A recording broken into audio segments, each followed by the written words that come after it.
The next mistake we're talking about has to do with battery handling. So what some people neglect to do is to disconnect their car battery when they're working on electrical things on their car.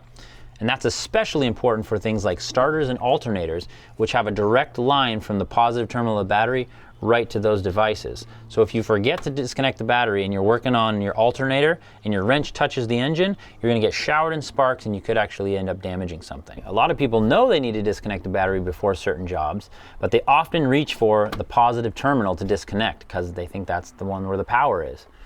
The proper way to do it is to remove the negative side of the battery.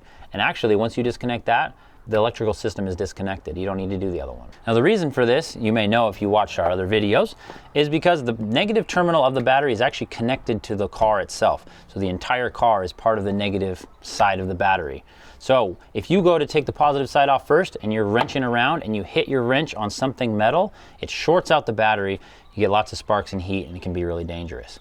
But if you touch the wrench while you're working on the negative terminal, nothing bad happens. And once that's disconnected, there's no more power running from the battery. One good way to remember to take your negative terminal off first is to do what your therapist says. Get rid of that negative, keep the positive.